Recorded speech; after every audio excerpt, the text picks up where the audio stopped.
कि भाई हम 75% तक का हम भर देंगे। तो मुझे नहीं लगता है कि उसके कारण से मुझे जो वर्तमान में कोई शिथिल करने की जरूरत है क्वालिफाइंग को, लेकिन ये भटकते रहे। तो सवाल का जो स्तर था या सिलेबस की जो बात कर रहे हैं वो बिल्कुल ही एनसीईआरटी के प्राथमिक के हिसाब से, मतलब प्राथमिक का मतलब 10th तक का, क्योंकि प्राथमिक के जो अभ्यर्थी थे उनका न्यूनतम योग्यता इंटरमीडिएट था।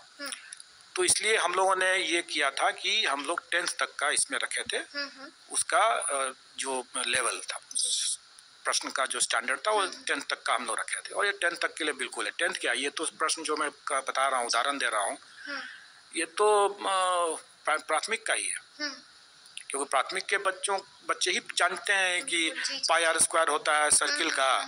अगर पाई आर स्क्वायर अगर सर्किल का एरिया होता है 40 पाई स्क्वायर है, तो दोनों तरफ से पाई पाई हटा दीजिए तो आर स्क्वायर का वैल्यू 40 पाई हो गया, वही आंसर है। तो इतना सिंपल था ये सवाल। जी। लेकिन इस सवाल में भी कई लोग भटके जरूर होंगे। बिल्कुल बिल्कुल सर, और इसीलिए शायद भटके हैं, तो इसलिए कह रहे हैं कि क्वेश्चन जो है मतलब अंगूर खट्टे लगे, नहीं मिले तो कह दो कि खट्टे हैं।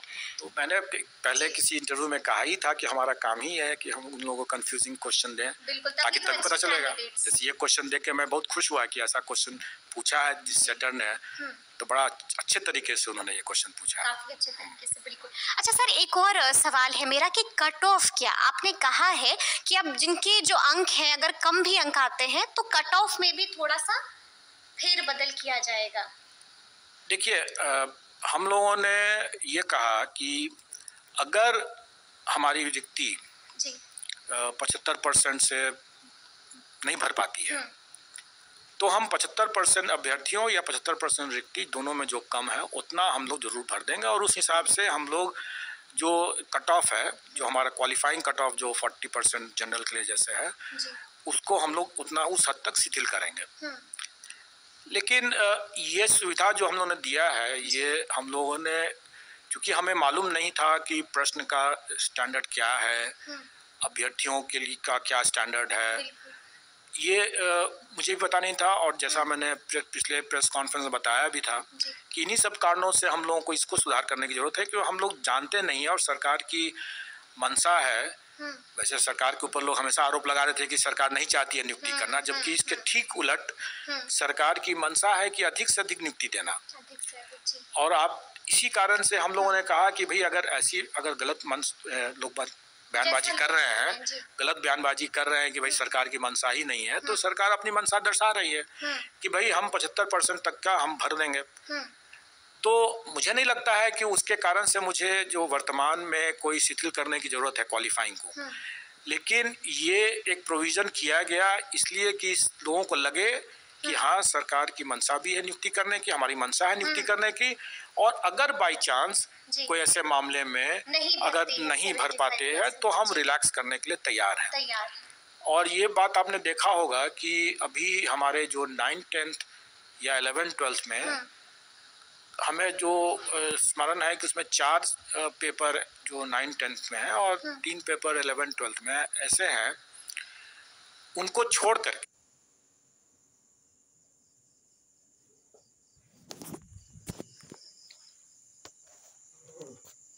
पेपर्स ऐसे हैं उसमें अभ्यर्थियों की संख्या रिक्तियों से कम है। तो स्वाभाविक है कि उसमें जो भी क्वालिफाइंग मार्क्स ले आएंगे वो पास कर गए, मतलब उनका हो जाएगा। तो उसमें हमें, इसीलिए आपने देखा भी होगा कि हमारे प्रश्न पत्र के जो स्टैंडर्ड थे वो अभ्यर्थियों की संख्या, संभावित संख्या को ध्यान में रख करके ही किया गया था। और इसलिए कई बार लोग जिसे बोल रहे थे कि खास करके जैसा मुझे स्मरण है कि शायद वो अंग्रेजी विषय था या कोई अंग्रेजी का पेपर था, किसी और का पेपर था, लोग कह रहे थे क्या कि उसमें इसके लिटरेचर पर प्रश्न नहीं है और सिर्फ ग्रामर पर प्रश्न है। तो पहली बात तो जो अभ्यर्थी जो इस तरह से अपने विचारों को रखते हैं, विचारों को रखने में कोई गलती नहीं है, लेकिन उनको ये समझना चाहिए कि जो आयोग उनका चयन करने जा रहा है, उस आयोग के जो अपने विशेषज्ञ हैं उनसे ज्यादा ज्ञानी वो तो नहीं है। अगर वो नहीं ज्ञानी होते तो शायद वो आयोग के विशेषज्ञ ही बन जाते।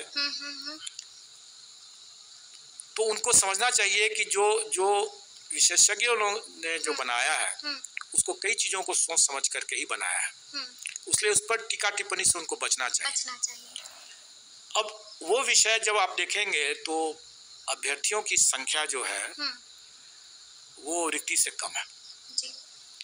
ऐसी स्थिति में हम कोई बहुत ही कठोर प्रश्न पूछ करके हमें क्या लाभ मिलेगा? बिल्कुल सर। हमें तो देखना है कि वो अभ्यर्थी जो है वो इतनी दक्षता रखता है हो कि वो बच्चों को पढ़ा सके। बाकी अगर उसका ज्ञान अगर थोड़ा कम भी है तो उनमें अगर ये टैलेंट है और करके आए हैं तो वो पढ़ा सकते हैं। तो हमको उनका मिनिमम क्वालिफिकेशन, हमको योग्यता को, दक्षता को देखना परखना है। अब अगर कोई ये बात कहता है कि भाई हमने तो बहुत पढ़ लिया, मैंने जो पढ़ा बेकार चला गया, तो कोई भी पढ़ाई जो है बेकार कैसे जाएगा? तब तो यही वाली बात हो गई कि जब कभी लोग अपना जीवन बीमा करते हैं और जिंदा रह गए तो बाद में बोलेंगे अरे हमारा तो बेकार हो गया जीवन बीमा, तो क्या उनको मर जाना चाहिए था, तभी उसका सार्थक परिणाम निकलता है।